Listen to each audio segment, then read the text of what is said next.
Good afternoon. I'm John Hart, the co-founder of C3 Solutions, the Conservative Coalition for Climate Solutions, and the editor of our news magazine, C3.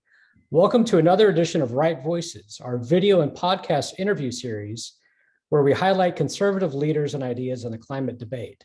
And today we're honored to be joined again by Representative Bruce Westerman, who's serving his fourth term as the representative of Arkansas's 4th Congressional District.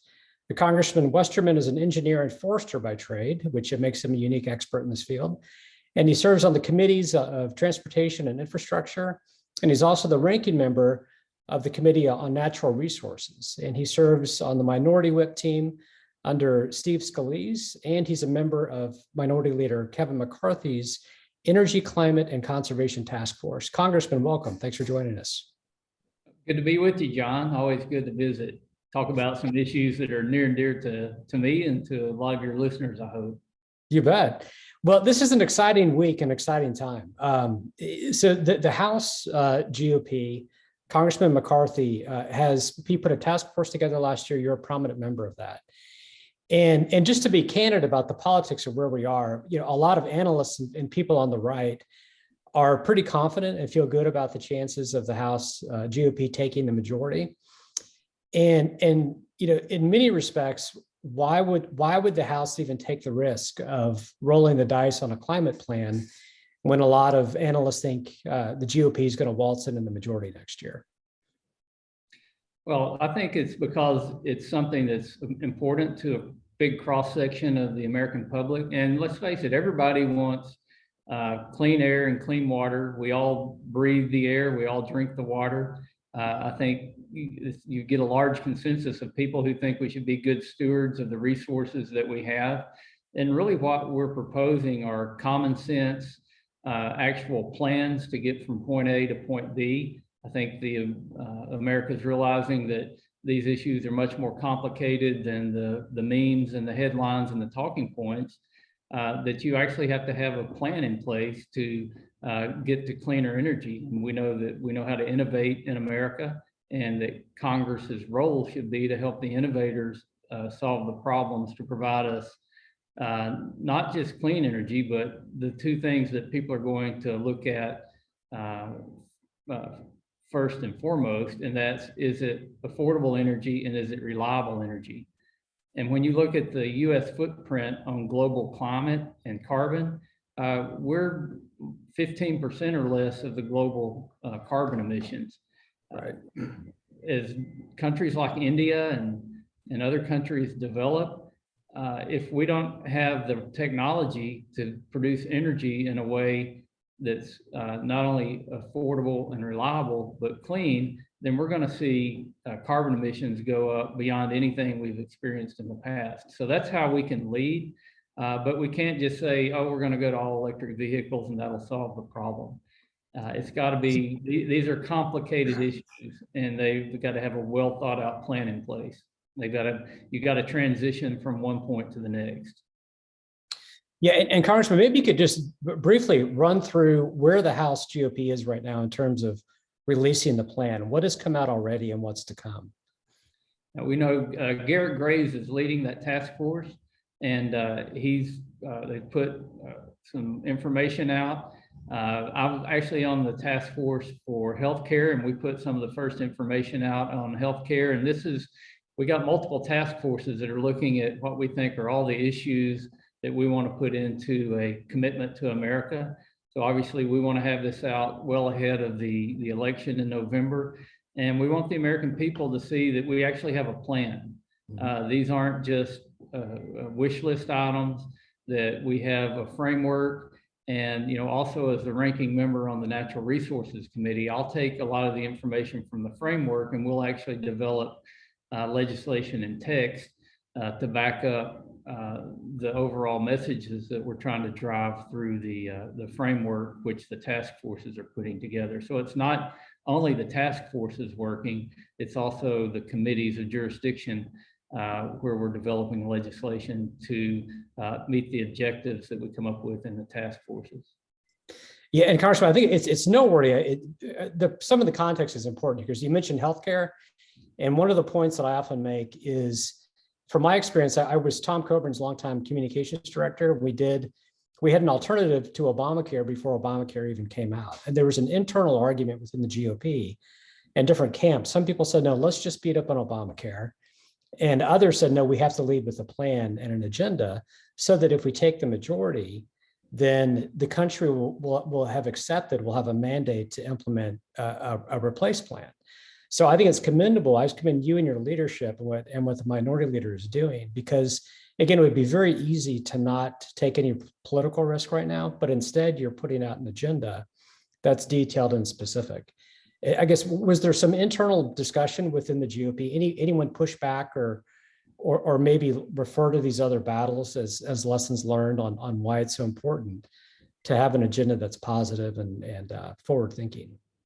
We've got history on our side. We can look back and we can see the contract with America that Newt Gingrich and that bunch put together. And we know that was something that gave them some cohesion in the majority. This is as much about being able to stay together and on message in the majority and actually do things that the American public expects us to do, as it is about any kind of a campaign message. We want to talk about these tough issues while we're in the minority. We want to come together with a plan that our caucus can get behind, so that when these items come to the floor, we don't have all the internal debates and discussions. We want to work those issues out ahead of time. Does that mean that we won't have any heated internal discussions? Well, you know we will, because this is Congress and it's the way it's supposed to work. But we're trying to figure out the big issues before we hit the ground running, if the American people allow us to be in the majority in the next Congress. And I can promise you, if that happens, it will happen quickly. We will have a plan where we're going, and we will be meeting in person. There will be no more proxy voting, and we'll be pushing these issues out quickly, getting them out there for debate. Yeah, I think from the perspective of taxpayers and just people who want Congress to do the right thing is everyone is elected to do the right thing today, not at some future point when it's more politically safe to do so. So again, it says a lot about your leadership and work that you've been leading the charge on this for so long. And you mentioned sort of the internal debates. One of the benefits we have as a think tank and an outside organization is we don't have to negotiate with other groups. We can just put out what we think is an agenda. And we actually did that today. Nick Loris, who I know you've met, he's our VP of Public Policy, but spent 13 years at Heritage. We have a climate and freedom agenda we've put out that amplifies and echoes a lot of the work the House is doing. And I think your name is in the index, I think 16 times. So you're one of and there's multiple bills that you've done. So I think and what that speaks to is it's Congress, but there's an entire ecosystem of groups that I think have changed the direction of the debate and are encouraging members to educate the public on solutions. So I think that's a great step forward. There's a lot to be cynical about in politics. There's a lot of angst in the country, but this is one of the positive things I think that's happening. Yeah, and I think people expect solutions. And I found, my background's in engineering, as you said earlier. Right. And I used to have to tell people, actually, even my daughter who wanted to major in engineering, she said, "Dad, what do engineers do?" I said, "Well, they do a lot of stuff, but the main thing they do is they solve problems." And I've hired young engineers in my previous profession, and I would tell them, you're a glorified problem solver. You've got the tools to solve problems, and you've demonstrated that you've got the ability to solve problems. So if there's a problem out there, we need to figure out how to solve it and then implement it. The problem with politics is implementing the solutions. These aren't super difficult problems to solve. We've got very brilliant people in our country. We're constantly coming up with new innovations. We just have to turn those folks loose so that they can do the job and solve the problems that we have. But if we're bogged down in bureaucratic red tape, if we've created a system that makes it hard for innovators to do their thing, then we're not going to get the results that we want. I mean, the whole debate about climate is you can substitute the word carbon for climate. Mhm. Everybody will agree there's more carbon in the atmosphere than there used to be. So how do we get the carbon out? How do we reduce the amounts we're putting in, and how do we take out some that's up there? Nobody's created any new carbon. Same amount of carbon that was here thousands of years ago. We just traded places with it. A lot more of it's in the atmosphere than it used to be. So how do we get that out? How do we store it? And that's why I'm so bullish on trees, not just because Right. I'm a forester, but they are the carbon eating and carbon capture system that's been around for a long, long time. Well, and that's we spent a lot of time in our agenda talking about that. I know that's going to come in the rollout as well in the coming weeks and months. But obviously, there hasn't been universal praise and acclaim for the House GOP's work.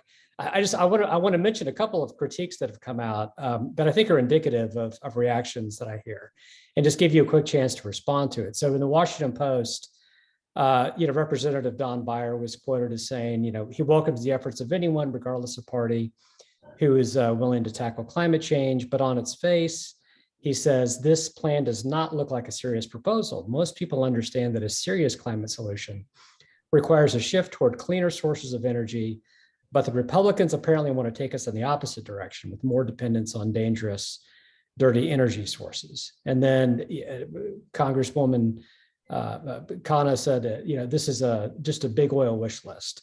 So how do you respond to those critiques that your colleagues are leveling? Well, it goes back to the memes and the talking points and the headlines, and really not understanding the issues and understanding what it takes to supply energy, just the energy demands that we have here at home, the complexity of that, and just thinking that you can automatically go out and change to non-carbon emitting energy sources. Go talk to people at the National Research Labs that look at this stuff all the time and ask them how quickly we can wean ourselves from all fossil fuels. And if they're intellectually honest, they'll tell you we can't, that we don't have the grid to support that. We can't afford to build the grid that would support it. And we can't generate the power with the technology that we've got right now to meet the demands. So there's the reality of the science and physics that goes into having an energy system. And that's why we're saying we have to take what we've got and transition from one point to the next and use the resources that we're blessed with and constantly work on how to make them cleaner, safer, and healthier as we move forward. If somebody can show me a plan to do that overnight and not, well, even if you took out the part about not bankrupting the country and doing it overnight, I don't think it's physically possible to do it.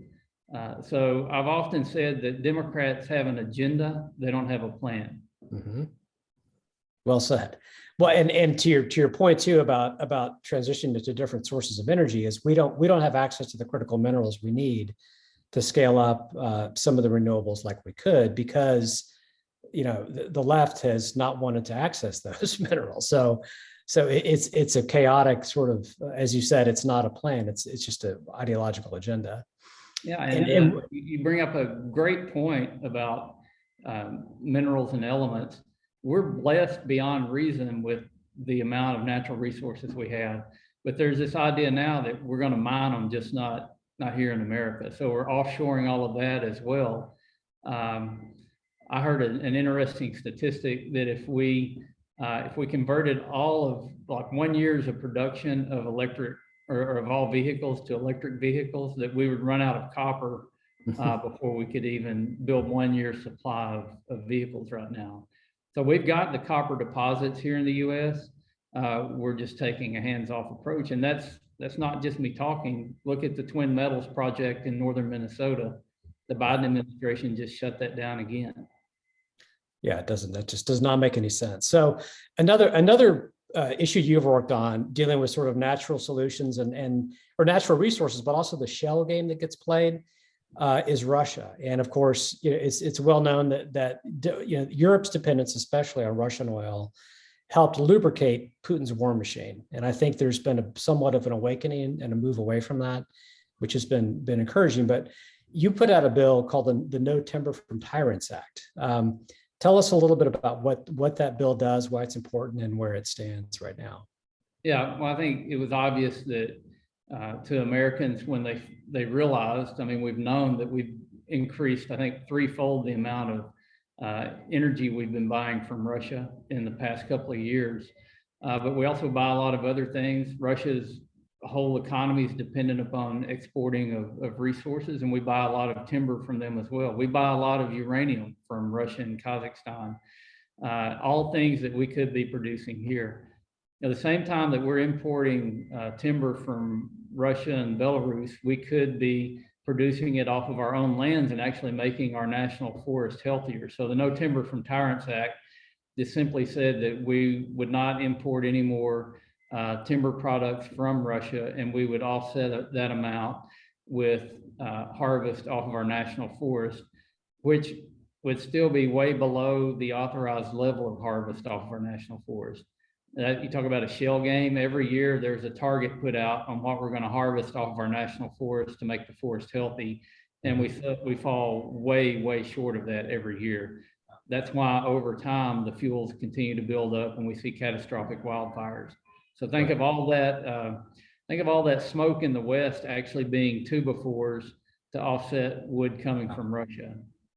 Yeah, that's a great point. And I was actually in Warsaw, Poland a few weeks ago, and met with quite a few members from the parliament in Ukraine. And one of the points they made is they're actually planting trees now, even as the war is going on. They're recognizing that it's planting trees is vital to offset what is happening. But it's good it's one of the ways you can have joyful defiance in the face of an authoritarian dictator. I think that is really a beautiful sort of story, and it speaks to their resilience and determination and long range thinking. Yeah, and it's amazing. You'll see the pictures of the war torn areas, the places that have been hit really hard, the death and destruction, and then you'll see a picture of people going about normal life. And I think we forget that in the midst of all the war, that there's still areas where people are trying to live a normal life, and they are planting trees. Hopefully they're planting crops, as the grains that come from Ukraine are extremely important to feeding the world. Right. Well, Congressman, thanks so much for your time. I know you've got to run to another meeting, but appreciate again your work and leadership, and we look forward to covering all the great work the task force is doing, and wish you the best and hope to have you on again at some point this year. Thank you, John. Always great to be with you.